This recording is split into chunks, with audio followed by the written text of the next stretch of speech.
Hello everyone, कैसे हैं आप सब लोग। आई होप आप लोग अपने घरों पे सेफ होंगे। आज हम बात करेंगे इस साल के पहले करंट अफेयर्स के बारे में, यानी कि 2025 के जनवरी महीना कल खत्म हुआ था। तो आज हम बात करेंगे जनवरी के जो भी जम्मू कश्मीर के इंपॉर्टेंट करंट इवेंट्स हुए हैं उसके बारे में डिस्कशन करेंगे। जो लोग इस चैनल पर नए हैं आप इस चैनल को सब्सक्राइब कर लीजिए, क्योंकि आपको इसी तरीके की वीडियो अब हर महीने के एंड पे आप लोगों को मिलना शुरू हो जाएगी। और अगर आप लोग इस चैनल पे अगर आपको ये वीडियो पसंद आता है तो आप इसको लाइक ज़रूर करें और अपने फ्रेंड्स के साथ शेयर ज़रूर करें। बाकी शुरू करते हैं क्लास को बिना किसी टाइम वेस्ट करें। सबसे पहले अगर आप लोग हमारे साथ आज पहली बार जुड़े हैं तो आप हमारी ऐप को डाउनलोड कर सकते हैं, जहां पे आप लोगों को डेली फ्री टेस्ट मिलता है। जेएनके की पहली ऐप है जिसमें 1 लाख+ डाउनलोड्स हैं। साथ ही साथ आपको यहाँ पे एक बहुत अफोर्डेबल प्राइस पे कंप्लीट कोर्सेज भी मिल जाते हैं, जिसमें आपको सब इंस्पेक्टर, नायब तहसीलदार, जूनियर असिस्टेंट, ये सब आपको यहाँ पे मिल जाएगा तकरीबन मात्र 500 या 600 रुपए में। और आज के लिए आपकी जो एक डिस्काउंट है, स्पेशल डिस्काउंट है, वो आपका अवेलेबल है 60% ऑफ आपको इन पे भी मिल जाएगा अगर आप लोग एक कोड यूज करते हैं मंथ एंड। तो चलिए शुरू करते हैं आज की क्लास को। सबसे पहली चीज जो आप लोगों को याद रखनी है, आपको बता दूं कि इस महीने जनवरी महीने में काफी इवेंट्स जो ऐसे हुए जो डायरेक्ट आपके पेपर में पूछे जाते हैं, और जो आपका करंट अफेयर्स ही स्टैटिक की फॉर्म में पूछा जाता है, वो भी हम लोग साथ में डिस्कस करेंगे। सबसे पहली चीज क्या थी, जम्मू कश्मीर में 4 नई टूरिस्ट डेस्टिनेशन बनाने की बात करी गई है। किसकी मदद के साथ? वर्ल्ड बैंक की मदद के साथ। अब देखो, वर्ल्ड बैंक की अगर यहाँ पे बात की जाए तो वर्ल्ड बैंक यहाँ पे कोशिश करेगा 4 नई टूरिस्ट डेस्टिनेशन बनाने की, 4 अलग डिस्ट्रिक्ट में। अब वो डिस्ट्रिक्ट कौन कौन सी है? आपकी कोकरनाग, बरदारी, बरादरी, भद्रवा और दूध पथरी। अब ये चारों बहुत इंपॉर्टेंट है, पेपर में आपसे डायरेक्ट क्वेश्चन यहां से फ्रेम हो सकता है कि कोकरनाग बताओ कौन सी डिस्ट्रिक्ट में है। तो कोकरनाग आपका आता है अनंतनाग में, बरादरी आपका आता है रियासी में, भद्रवा आपका आता है डोडा में, और दूध पथरी आपका आता है बडगाम में। देखो, ये चारों जो डेस्टिनेशन है, इसको अब कंप्लीट टूरिस्ट डेस्टिनेशन बनाने की मदद वर्ल्ड बैंक करेगा। तो ये चारों तो पहले आपके लिए इंपॉर्टेंट है ही हैं। इसके अलावा आपकी जो बाकी डिस्ट्रिक्ट्स हैं, अब इनसे किस तरीके से क्वेश्चन पेपर में फ्रेम होता है, थोड़ा सा हम यहाँ पे बात करते हैं। सबसे पहले अगर मैं बात करूं अनंतनाग की, तो अनंतनाग को अनंतनाग इसलिए कहा जाता है क्योंकि यहाँ पे इनफाइनाइट वाटर स्प्रिंग्स जो है वो कहा जाता है कि मिलता है। अनंतनाग का मतलब है, अनंता का मतलब होता है इनफाइनाइट, और नागा का मतलब होता है आपका वाटर स्प्रिंग्स। ठीक है। अनंतनाग का एक और नाम है जो काफी फेमस होता है, उसको हम कहते हैं इस्लामाबाद। ठीक है। इसके साथ साथ अगर मैं बात करूं रियासी की, तो रियासी की अगर बात करूं तो रियासी अपनी टूरिस्ट डेस्टिनेशंस, खास तौर पे अपनी जो होली श्राइन्स है उसके लिए बहुत फेमस है, जिसमें सबसे इंपॉर्टेंट आपकी आ जाती है श्री माता वैष्णो देवी पहला। इसके बाद दूसरा आपको भीमगढ़ फोर्ट देखने को मिलता है, शिवकोड़ी आपको देखने को मिलता है, सियाड़ बाबा और Salal power project. Salal power project इसलिए इंपॉर्टेंट है क्योंकि इंडस वाटर ट्रीटी के बाद ये पहला पावर प्रोजेक्ट था जो बनाया गया था। अगर आपसे पूछा जाएगा इंडिया जम्मू कश्मीर का पहला वाटर हाइड्रो पावर प्रोजेक्ट कौन सा था, तो वो था महारा। ठीक है। अब अगर मैं बात करूं यहाँ पे वैष्णो देवी पे, कई बार डायरेक्ट क्वेश्चन जो है वो फ्रेम होते हैं। सबसे पहला तो पेपर में पूछा जाता है कि कौन सी माउंटेन हिल्स पे जो है वो सिचुएटेड है। तो याद रखना, त्रिकुटा हिल्स पे ये आपको भवन जो है माता का वो देखने को मिलता है। साथ ही साथ वैष्णो देवी इस टाइम पे न्यूज में वापस बहुत ज्यादा था, क्योंकि इस पे एक रोपवे प्रोजेक्ट जो था, वो जो रोपवे प्रोजेक्ट को लेके काफी प्रोटेस्ट जो है वो देखने को मिल रहा था। तो इस बहुत सारी चीजों की वजह से ये न्यूज में काफी ज्यादा था। प्रोटेस्ट भी जनवरी महीने में ही चला था, तो आपको ये याद रखना है कि माता वैष्णो देवी से अगर क्वेश्चन फ्रेम होगा, पहला रियासी में है और दूसरा कौन सी हिल्स पे सिचुएटेड है। नेक्स्ट पे आते हैं, भद्रवा को ही लैंड ऑफ स्नेक्स भी कहते हैं। भद्रवा का एक बहुत इंपॉर्टेंट फेस्टिवल डोडा की अगर मैं बात करूं तो अभी मनाया जाएगा, जो है कंचोत। ठीक है। अब ये जो फेस्टिवल है ये पर्टिकुलरली आपको डोडा रीजन में देखने को मिलता है। सिमिलर होता है जो हम लोग जम्मू में करवा चौथ मनाते हैं उसकी तरह ही, सेम उसी तरीके से मनाया जाता है। अभी रिसेंट फेस्टिवल फरवरी महीने में होगा, ये भी करंट इवेंट्स में आप लोग याद रखिएगा। भद्रवा को लैंड ऑफ स्नेक्स भी कहा जाता है। भद्रवा के जो राजमा थे उन्हें जीआई टैग के लिए भी कहा गया था कि उनको जीआई टैग मिलना चाहिए। साथ ही साथ एक बहुत फेमस फेस्टिवल है लेवेंडर फेस्टिवल, जो कि अब हर साल मनाया जा रहा है। कहाँ पे? डोडा में। और नेक्स्ट की अगर मैं बात करूं दूध पथरी बडगाम में, तो इसे वैली ऑफ मिल्क भी कहा जाता है, जो कि ऑलरेडी पेपर में पूछा गया है। ठीक है। ये किसके द्वारा कहा गया है? ये कहा गया था शेखुल आलम शेख नूरुद्दीन नूरानी जी के द्वारा। ये थोड़ा सा यहाँ से कट गया है। अब जो नुंद ऋषि के नाम से भी इन्हें जाना जाता था और ये ग्रेटेस्ट सूफी पोइट भी माने जाते हैं किसके, कश्मीर के। ये नाम बहुत इंपॉर्टेंट है कि वैली ऑफ मिल्क किसके द्वारा कहा गया है, दूध पथरी किसने कहा था, तो ये कहा गया है शेखुल आलम के द्वारा। ठीक है, यहां तक क्लियर है। नेक्स्ट पे आते हैं। श्रीनगर ने इस साल जो है रिकॉर्ड कर रही थी अपनी सबसे ठंडी रात, third lowest in a century. मतलब पिछले 100 सालों की अगर बात करें तो ये थर्ड लोएस्ट सर्दी वहां पे कहा गया है कि कश्मीर में इस बार देखने को मिली। तो अगर मैं बात करूं यहाँ पे क्वेश्चन किस तरीके से बनता है, जनवरी फरवरी का जो ये महीना है इसे पर्टिकुलरली आपके 3 नामों से डिफाइन करा जाता है, जिसमें सबसे पहले आता है चिलई कला। चिलई कला आपका हार्शेस्ट विंटर जो है उसे कहा जाता है, 40 दिन का ये होता है, ऑलरेडी एग्जाम में पूछा गया है। ठीक है, और ये चिलई कलान जो है एक पर्शियन वर्ड है जिसका मतलब होता है मेजर कोल्ड। उसके बाद आपको 2 और याद रखने हैं, जिसमें आता है चिलई खुर्द जो कि एक स्मॉल कोल्ड होता है, 20 दिन का पीरियड होता है जो अब से शुरू हो चुका है, जैसे फरवरी से शुरू हो जाएगा। और चिलई बच्चा जो आपका आता है बेबी कोल्ड, इसमें हल्की हल्की ठंड होती है, जो आपकी बर्फ है वो पिघलना शुरू हो जाती है, तो ये होता है 10 दिन का पीरियड। तो ये तीनों याद रखने हैं आपको। स्टैटिक फॉर्म में जो क्वेश्चंस बनते हैं ना वो इसी तरीके से पेपर में आपको देखने को मिलते हैं। नेक्स्ट पे आते हैं। सीएम उमर अब्दुल्ला ने एक आरटीआई ऑनलाइन पोर्टल जो है वो रिसेंटली लॉन्च करा था। पेपर में पूछा जा सकता है कि J&K RTI online portal recently किसके द्वारा लॉन्च करा गया था, तो ये उमर अब्दुल्ला साहब के द्वारा करा गया था, जिससे कि एक इजी एक्सेस जो है वो मिल सकेगा गवर्नमेंट इंफॉर्मेशन का अंडर आरटीआई एक्ट। अब आरटीआई एक्ट की अगर मैं बात करूं तो कई बार आपके पेपर में डायरेक्टली ही मेंशन है, तो आरटीआई एक्ट पूरा डिटेल में मैंने एक अलग से वीडियो में पढ़ाया है। आप लोगों से रिक्वेस्ट है कि आप सर्च कर लेना आरटीआई एक्ट बाय SSS, आपको पूरा डिटेल सारी वहां पे मिल जाएगी। नेक्स्ट पे आते हैं। One of the most important question, Kashmir में ट्रायल रन जो था वंदे भारत एक्सप्रेस का वो कंप्लीट हो गया है, और ये वंदे भारत जो एक्सप्रेस थी ये श्रीनगर पहुंच गई थी जनवरी महीने में। अब देखो सबसे इंपॉर्टेंट चीज क्या है, ये जो इवेंट हुआ है इसके बाद हर एक जगह पे, जैसे रिसेंटली हमारी प्रेसिडेंट द्रौपदी मुर्मू ने भी अपने स्टेटमेंट में ये कहा है कि कश्मीर से कन्याकुमारी तक ट्रेन जो है अब चल चुकी है, और ये बहुत बड़ी अचीवमेंट है हमारी रेलवेज के लिए कि ये जो चीज़ यहाँ पे कंप्लीट हुई है, क्योंकि कश्मीर में ट्रेन पहुंची है, बहुत सारी टनल्स बीच में आती हैं, बहुत सारे ब्रिजेस बीच में आते हैं। तो यहाँ पे जो ये स्पेसिफिकली वंदे भारत एक्सप्रेस जो लॉन्च करी गई है, ये क्या डायरेक्ट कश्मीर जाएगी, तो ऐसा नहीं है। यहाँ पे पहले एक स्टॉप होगा, एक हॉल्टिंग पॉइंट होगा, कौन सा, वैष्णो देवी कटरा जो हमारा रेलवे स्टेशन आता है, वहां पे आपका सारा जो है वापस से आप जो यात्री हैं वो ऑनबोर्ड होंगे, और फिर वंदे भारत जो एक्सप्रेस है वो डायरेक्ट बिना किसी स्टॉप के जो है पहुंचेगी कहाँ पे, कश्मीर में। देखो अब ये जो डिजाइन करी गई है ट्रेन, ये स्पेसिफिकली डिजाइन करी गई है ताकि जो कोल्ड कंडीशंस होती हैं ड्यूरिंग द विंटर सीजन, तो उसको ध्यान में रखते हुए एडवांस टेक्नोलॉजी के साथ ये स्पेशल वंदे भारत ट्रेन जो है यहाँ पे चलाई जाएंगी। बाकी वंदे भारत से ये थोड़ी सी ज्यादा एडवांस्ड है और थोड़ी सी ज्यादा अलग है, ताकि जो एक्सट्रीम कोल्ड कंडीशंस होती है उसमें भी ये स्मूथली अपना काम कर सके। अब एक यहाँ पे इंपॉर्टेंट पॉइंट क्या आता है, देखो ये जो ट्रेन है ये पास करेगी 2 बहुत मेजर ब्रिजेस को। पहला आपका होमवर्क है, आपको बताना है कि ये कौन सी डिस्ट्रिक्ट्स में आपको देखने को मिलते हैं। अंजीखाद ब्रिज को ये पार करेगी, याद रखना अंजीखाद ब्रिज भी पेपर में पूछा गया है, ये इंडिया का पहला cable stayed bridge, rail bridge है, बहुत इंपॉर्टेंट है।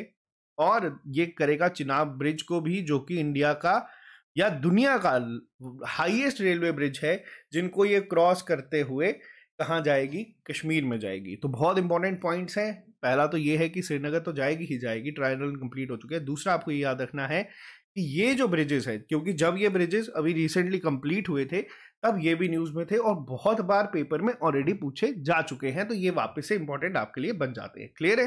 नेक्स्ट पे बात करते हैं। रिसेंटली रिपब्लिक डे की परेड में जम्मू कश्मीर के जो पुलिस पर्सनल्स हैं उनको 27 अवार्ड से जो है वो सम्मानित करा गया है। अलग अलग कैटेगरीज में ये अवार्ड दिए गए थे, जिसमें 2 प्रेसिडेंट मेडल है, 10 जो हैं वो आपको मेडल फॉर मेरिटोरियस सर्विसेज के लिए दिए गए हैं, और 15 मेडल जो दिए गए हैं वो गैलेंट्री मेडल्स दिए गए हैं। आपको सबके नाम याद नहीं रखने हैं, बट आपको इनके नाम पता होने चाहिए, जिसके लिए डिटेल में हम लोग हमारे इंस्टाग्राम पे जो है सारी डिटेल जो है वो पोस्ट कर देते हैं जब भी ये इवेंट होता है, ताकि आपको डेली बेसिस पे चीज़ें जो है वो मिलना शुरू हो जाए। आप लोग वहाँ पे भी हमें फॉलो कर सकते हैं, @SSS क्लासेस अगर आप सर्च करेंगे तो आपको वहाँ पे मिल जाएगा। और अगर मैं बात करूं यहाँ पे, तो ये जो 27 अवार्ड है, पेपर में डायरेक्ट पूछा जाएगा कि कितने अवार्ड जो है वहां पे मिले हैं, तो आपको याद रखना है। अब बात करेंगे कुछ इंपॉर्टेंट इवेंट्स जो रिपब्लिक डे में हुए थे। सबसे पहला, सबसे इंपॉर्टेंट, रिपब्लिक डे की परेड पे आप लोगों ने देखा है बहुत सारी झांकियां जो है वो निकलती हैं, बहुत सारे जो है मार्चिंग जो है वहां पे करी जाती है। उसके बाद इसके रिजल्ट आते हैं कि सबसे बेस्ट किसने करी थी। तो यहाँ पे याद रखना, जम्मू कश्मीर राइफल्स जो है उसको बेस्ट मार्चिंग कंटेंडेंट का अवार्ड मिला है अमंग सर्विसेज। अब ये क्वेश्चन ना कंफ्यूजिंग हो सकता है पेपर में, और आपको यहाँ पे गड़बड़ हो सकती है, क्योंकि देखो दो अलग अलग कैटेगरीज होती है बेस्ट मार्चिंग में भी। एक तो आ जाती है सर्विसेज की, और एक आ जाती है CAPF and other auxiliary forces की। तो याद रखना, सर्विसेज में जो मिला है वो मिला है जम्मू कश्मीर राइफल्स को, जो आपके एग्जाम पॉइंट ऑफ व्यू से बहुत ज्यादा इंपॉर्टेंट हो जाता है। और अगर मैं बात करूं सीएपीएफ के पॉइंट ऑफ व्यू से, तो वो मिला है दिल्ली पुलिस मार्चिंग कंटिजेंट को। तो ये बहुत इंपॉर्टेंट है आप लोगों के लिए। इसके अलावा थोड़ा सा और स्टैटिक में अगर यहाँ पे बात करूं, तो हर साल किसी ना किसी एग्जाम में ये पूछा जाता है कि बताओ कौन सी थी सबसे बेस्ट झांकी जो निकाली गई थी। तो उत्तर प्रदेश की जो थी वो सबसे पहले नंबर पे थी, जिसकी थीम क्या थी? इसकी थीम थी महाकुंभ 2025 स्वर्णिम भारत विरासत और विकास। बहुत इंपॉर्टेंट है ये झांकी, आप लोग यहाँ पे देख सकते हैं। लेकिन आपको इसकी थीम भी पूछी जा सकती है, या फिर आपसे ये भी पूछा जा सकता है कि ये महाकुंभ 2025 का कहाँ हो रहा है। तो ये हो रहा है प्रयागराज में, जो कि कहाँ पे है? उत्तर प्रदेश में। ये दोनों पॉइंट अलग अलग पॉइंट ऑफ व्यू से पूछे जा सकते हैं। कई बार आप लोगों ने देखा है कि आपको ना इंपॉर्टेंट फेस्टिवल्स पूछे जाते हैं एग्जाम में, और आप लोग कहते हैं कि सर हमसे पूछा गया था बहुत दूर किसी स्टेट का, नॉर्थ ईस्ट का पूछा गया है, जो कि अब कैसे याद रखा जाए। तो मैं आपको बताता हूँ होता क्या है। जरूर वो जो इवेंट है या फेस्टिवल है वो कहीं ना कहीं न्यूज में होगा, तभी आपको पूछा गया था। अब जैसे अगर मैं बात करूँ, त्रिपुरा जो है सेकंड आया था। त्रिपुरा में एक बहुत ही फेमस होता है खर्ची पूजा, ठीक है। इनकी जो थीम थी इस टेबलो की, तो वो थी आपकी खर्ची पूजा पे बेस्ड, यानी कि eternal reverence the worship of 14 deities in Tripura. बहुत इंपॉर्टेंट है, पेपर में ये क्वेश्चन डायरेक्ट पूछा जाएगा। ये जा सकता है कि खर्ची पूजा कहाँ पे होती है या कहाँ का फेस्टिवल है। तो आप लोगों को याद रखना है ये त्रिपुरा का है। थर्ड जो थी वो आंध्र प्रदेश थी, जिसमें इन्होंने दिखाया था इतिकोपका बोमालू, जो इनके इको फ्रेंडली वुडन टॉयज हैं, जो बहुत ज्यादा फेमस भी हुए हैं रिसेंट टाइम्स में। तो इनकी ये थीम थी। तो आपको जो सबसे इंपॉर्टेंट है वो ये तो ये याद रखना है कि किसको मिला है? जम्मू कश्मीर को मिला है। किसमें? सर्विसेज में। इसके अलावा सीएपीएफ में मिला था आपका दिल्ली पुलिस को, और उत्तर प्रदेश को मिला है यहाँ पे। अगर मैं बात करूँ अब अपने जम्मू कश्मीर की, तो देखो जम्मू कश्मीर में अगर बात की जाए, तो जो JNK में इस बार हुई है, तो यहाँ पे अगर मैं बात करूं तो जम्मू कश्मीर में किसको जो है सल्यूट दी गई थी, तो वो दी गई है मनोज सिन्हा को। और अगर आपसे कभी पूछा जाएगा कि हमारी जो रिपब्लिक डे का मेन फंक्शन था उसमें चीफ गेस्ट कौन थे, तो वो थे हमारे सीएम उमर अब्दुल्ला, ठीक है। इसके साथ साथ आपको एक और चीज याद रखनी है जो आपसे डायरेक्ट यहाँ पे पूछी जा सकती है। अगर आपसे पूछा जाएगा जो मेन हमारा रिपब्लिक डे का इवेंट होता है उसमें चीफ गेस्ट कौन थे, तो उसके जो चीफ गेस्ट थे वो थे इंडोनेशियन प्रेसिडेंट प्रोबावो सुबिन्यातो। बहुत इंपॉर्टेंट नाम है, आपसे डायरेक्ट पूछा जा सकता है। ये भी नहीं पूछा जाएगा कि चीफ गेस्ट कौन थे, आपसे सीधा पूछ लिया जाएगा कि इंडोनेशिया के प्रेसिडेंट का नाम बताओ। तो याद रखना इनका नाम ये है, और इस बार ये यहाँ पे चीफ गेस्ट थे। और अगर हम बात करें जो मिनिस्ट्रीज के द्वारा निकाली जाती है, तो ट्राइबल अफेयर मिनिस्ट्री की जो थी सबसे बेहतर थी, जिसको पहला रैंक मिला है, और इसकी थीम थी जनजातीय गौरव वर्ष, ठीक है। नेक्स्ट पे बात करते हैं। अब देखो नेक्स्ट क्वेश्चन की अगर बात करूं, तो जम्मू कश्मीर के लिए काफी एक प्राउड मोमेंट होता है। जम्मू कश्मीर से 2 लोगों को पद्मश्री अवार्ड के लिए जो है मिलने वाला है। तो इनके नाम क्या है? सबसे पहले नाम याद रखना, श्री फारूक अहमद मीर, ये एक आर्टिस्ट है। और इनके साथ साथ श्री ललित कुमार मंगोत्रा, जो कि लिटरेचर और एजुकेशन की फील्ड में काम करते हैं। इन दोनों को यहाँ पे पद्मश्री से सम्मानित करा गया है। लास्ट ईयर की अगर मैं बात करूं तो 2024 में रोमालो राम, जो एक डोगरी फोक आर्टिस्ट है, उन्हें, और गुलाम नबी दार को, जो कि एक वुड कार्विंग के बहुत फेमस आर्टिस्ट है, इनको इसके लिए नॉमिनेट करा गया था। तो यहाँ पे दोनों नाम याद रखिएगा, पहले जिनको 2025 में मिला है और जिनको 2024 में भी मिला है। तो ये दोनों आपको पता होना चाहिए। कई बार आपके सिलेबस में मेंशन होता है ना फेमस पर्सनैलिटीज, तो इस तरीके से क्वेश्चंस यहाँ पे फ्रेम हो सकते हैं। नेक्स्ट पे आते हैं। अब देखो नेक्स्ट की अगर मैं बात करूं तो एक न्यूज बहुत ज्यादा वायरल हुई हर एक सोशल मीडिया प्लेटफॉर्म पे, हम लोगों ने भी उसको पोस्ट करा। जम्मू कश्मीर की क्रिकेट टीम ने मुंबई की क्रिकेट टीम को हराया। कहां पे? रणजी मैच में। अब देखो होता क्या है, जम्मू कश्मीर की टीम रणजी ट्रॉफी जीती नहीं है, लेकिन ये जो इवेंट था ये एक बहुत बड़ा इवेंट बन गया। क्यों? क्योंकि जब मुंबई की टीम की बात करें तो बहुत बड़े बड़े प्लेयर, हमारी इंडियन टीम के कैप्टन रोहित शर्मा, इनके अलावा यशस्वी जायसवाल, श्रेयस अय्यर, शार्दुल ठाकुर, बहुत बड़े जो हमारी ऑलमोस्ट इंडियन टीम के बड़े बड़े सेलिब्रिटीज क्रिकेटर्स हैं, वो इस टीम में खेल रहे थे। और ये मैच मुंबई में ही इंडिया जम्मू कश्मीर की टीम ने इन्हें हराया और बहुत बेहतरीन खेल के हराया। अब ये जब बात करते हैं तो ये इंपॉर्टेंट कैसे होता है, अब पेपर में पूछा चला जाएगा कि रणजी मैच जो होते हैं ये कौन से स्पोर्ट्स से रिलेटेड है। कई बार ये क्वेश्चन डायरेक्ट बनता है, आपके सिलेबस में स्पोर्ट्स सेक्शन भी लिखी है, तो आपको याद रखना है कि ये है क्रिकेट के रिलेटेड। कुछ इंपॉर्टेंट कप्स हैं जो कि आपको याद रखने हैं, जो स्टैटिक फॉर्म में पूछा जाते हैं बहुत बार। उबर कप किसके रिलेटेड है? बैडमिंटन के रिलेटेड है। रणजी ट्रॉफी मैंने आपको बताया क्रिकेट के रिलेटेड है। दियोदर ट्रॉफी भी क्रिकेट के रिलेटेड है। आपका धुरंध कप और संतोष ट्रॉफी जो है फुटबॉल के रिलेटेड होती है, और डेविस कप होता है लॉन टेनिस के। होमवर्क नोट कर लो, आपको मेरे को बताना है थॉमस कप किससे रिलेटेड होता है कमेंट बॉक्स में, ठीक है। नेक्स्ट पे आते हैं। देखो अब एक और बहुत इवेंट हुआ है इंपॉर्टेंट इसी साल, पहली बार। देखो कभी भी किसी भी अगर कप का इनॉग्रल एडिशन होता है और अगर उसको इंडिया जीतता है तो वो बहुत इंपॉर्टेंट हो जाता है। आपसे सीधा पूछा जा सकता है कि बताओ खो खो वर्ल्ड कप पहली बार हुआ था इंडिया में, ठीक है, पहली बार हुआ है, इंडिया ने होस्ट करा है। इंडिया मेन और विमेन टीम दोनों ने जीता। अब यहाँ पे मेन और विमेन टीम ने ये तो जीता, इसके साथ साथ याद रखना है ना, मेन और वुमेन टीम ने इंडिया की चेस ओलंपियाड भी जीता था पिछले साल, ठीक है। अब यहाँ पे आपको बात करते हैं, आप बोलोगे सर ठीक है हम जेएंड के करंट अफेयर्स पढ़ रहे हैं तो इसमें इतना इंपॉर्टेंट क्यों? देखो सबसे पहली चीज आपको बता दूं, जम्मू कश्मीर की भी एक प्लेयर थी जो इस टीम में थी, नाजिया बीबी पहली प्लेयर थी जम्मू कश्मीर की जिसने इंडिया को रिप्रेजेंट करा है खो खो वर्ल्ड कप में, तो ये नाम भी आपको याद रखना है। और जैसे कि आपको मैंने बताया कि खो खो वर्ल्ड कप पहला एडिशन था, तो इसका मैस्कट क्या था? वो था तेजस और तारा, जो आप यहाँ पे देख सकते हैं। बहुत इंपॉर्टेंट क्वेश्चन ये बनता है पेपर में, तो आप लोग ये याद रखिएगा। क्लियर है? नाजिया बीबी जम्मू कश्मीर की पहली प्लेयर थी जिसने इंडिया को रिप्रेजेंट करा है इस खो खो वर्ल्ड कप में। नेक्स्ट पे आते हैं।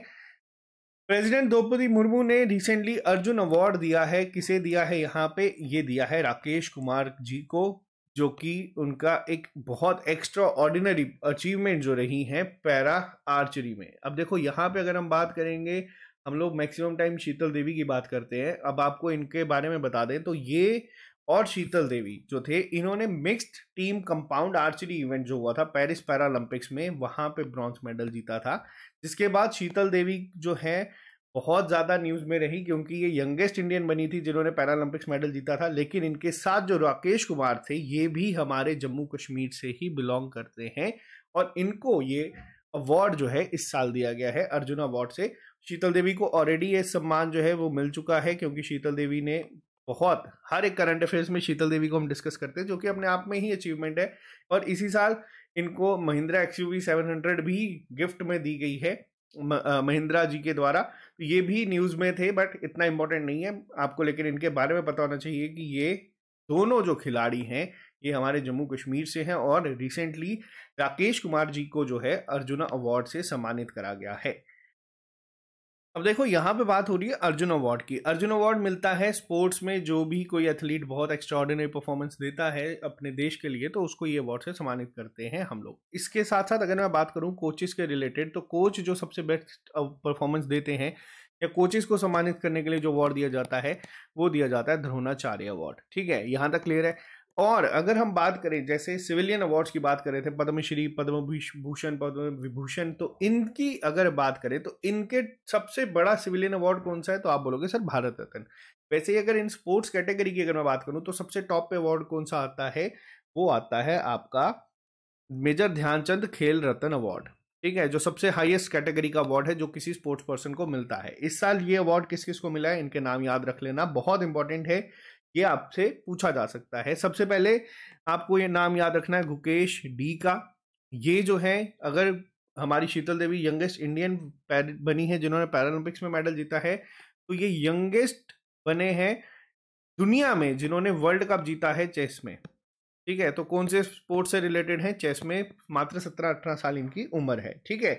इनके बाद आपको दूसरा नाम याद रखना है, वो है हमारे हॉकी टीम के कैप्टन हरमनप्रीत सिंह का, ठीक है, यहाँ पे नाम याद रखना कौन से स्पोर्ट से है, हॉकी से रिलेटेड है, इन्हें इस साल दिया गया है।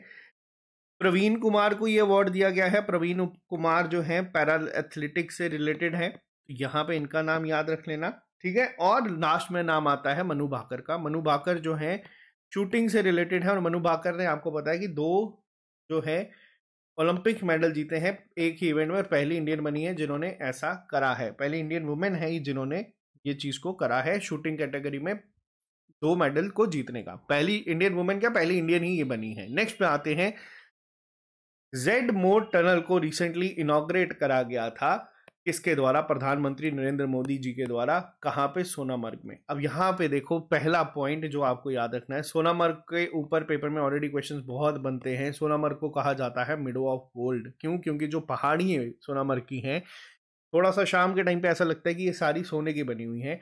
इसके अलावा 2 क्वेश्चंस और पेपर में स्टैटिक जीके के बनते हैं, जिसमें आपका एक आ जाता है गुलमर्ग, इसे कहा जाता है मिडो ऑफ फ्लावर। गुलमर्ग की अगर मैं बात करूं तो यहाँ पे खेला जाता है आपका खेलो इंडिया विंटर गेम्स, ठीक है, पेपर में रिसेंटली पूछा गया था। और यहाँ पे अगर मैं बात करूं विंटर गेम्स के बारे में भी, इस क्वेश्चन पे वापस से आता हूं, इस साल जीता गया था इंडियन आर्मी के द्वारा, ठीक है, 2024 में। 2024 में किसके द्वारा जीता गया था, इंडियन आर्मी के द्वारा जीता गया था। इसका 2024 में मैस्कॉट जो था वो था स्नो लेपर्ड, ठीक है, ये पेपर में ऑलरेडी पूछा गया था, हम लोगों ने इसको पढ़ाया हुआ था। अब यहाँ पे तो आते हैं वापस क्वेश्चन के ऊपर, इस साल जो होगी उसके मैं आपको बताऊंगा। युस्मर्ग को कहा जाता है मिडो ऑफ जीसस। अब यहाँ पे बात करते हैं, प्रधानमंत्री ने रिसेंटली इनॉग्रेट करा है जेड मोड टनल को, कहाँ पे, जम्मू कश्मीर सोनमर्ग में। पहला पॉइंट तो मैंने आपको बता दिया कि सोनमर्ग को क्या कहा जाता है। अब देखो ये पहला एक ऐसा मेजर माइलस्टोन है जो माना जा रहा है कि जो स्ट्रेटेजिक कॉरिडोर बनाया जा रहा है कश्मीर से और लद्दाख के बीच में, उसमें एक बहुत बड़ा रोल प्ले करेगा, क्योंकि सर्दियों में सोनमर्ग जो है वो बंद हो जाता था, क्योंकि बर्फ जो है बहुत ज़्यादा वहाँ पे गिरती है, और काफ़ी हाई एल्टीट्यूड की वजह से वहाँ पे कनेक्टिविटी जो है वो मेंटेन कर पाना काफ़ी मुश्किल हो पा रहा था, जिसमें एक बहुत इंपॉर्टेंट रोल जो है ये जेड मोड टनल जो है यहाँ पे करेगा। अब जेड मोड टनल क्या है, ये एक 2 लेन रोड टनल बनाई गई है गगनगीर और सोनमार्ग के बीच में। जेड मोड का नाम जेड मोड क्यों है, क्योंकि ये जेड शेप्ड टनल है या जेड शेप्ड रोड है, तो इसका नाम ही जेड मोड डाल दिया गया है। 8500 फीट की हाइट पे है जहां पे टनल जो है बनाई गई है। देखो लेंथ की अगर मैं बात करूं तो बहुत सारे सोर्सेस पे 6.5 किलोमीटर देखने को मिलती है, और बहुत सारी साइट्स पे 6.4 किलोमीटर। यहाँ तक कि जब प्रधानमंत्री इसका इनॉग्रेशन के लिए आए थे तो जो हमारे न्यूज़पेपर्स है उन्होंने जितने भी फ्रंट पेज पे आया था उन्होंने 6.4 किलोमीटर जो है वो मेंशन करी है। अब आप लोग पेपर में अगर आपको इन दोनों में से कोई भी ऑप्शन दिखता है तो आप उसको मार्क कर सकते हैं, क्योंकि काफ़ी सारी साइट 6.5 रिप्रेजेंट करती है, कि काफ़ी सारी साइट 6.4 करती हैं। हाँ, अगर पेपर में दोनों ऑप्शंस आपको दिख गए तो फिर हम लोग रिप्रेजेंटेशन उसकी डाल आएंगे। इस पे कोई भी टोल टैक्स जो है वो नहीं लगाया जाएगा। अब यहाँ पे बच्चे कई बार कंफ्यूज करते हैं जेड मोड टनल को किसके साथ, जोजिला टनल के साथ। देखो जोजिला टनल की अगर मैं बात करूं तो ये एक अलग है, ये 14.15 किलोमीटर जो है बनाई जाएगी, अंडर कंस्ट्रक्शन है। ये भी एक 2 लेन प्रोजेक्ट है जो कि सोनमार्ग को जोड़ेगा द्रास के साथ, तो ये उसी का ही आप लोग मान सकते हैं पहला स्टेप ही आप लोग, तभी मैंने कहा ना फर्स्ट माइलस्टोन है, क्योंकि जोजिला टनल अगर एक बार बन जाती है जो कि बहुत बड़ा प्लान है, और इसके साथ एक बहुत एक स्ट्रेटेजिकली जो है इंडिया के लिए इंपॉर्टेंट हो जाएगा कनेक्टिविटी के साथ भी, और यहाँ पे हर मौसम में जो कनेक्टिविटी है वो रहेगी। ये बहुत इंपॉर्टेंट है, जेड मोड टनल पेपर में पूछा जाएगा ही जाएगा, तो इसको ध्यान रखना। इसके अलावा अगर हम बात करें, अमित शाह ने एक बुक को रिलीज करा था जिसका नाम था Jammu Kashmir and Ladakh through the ages, ठीक है।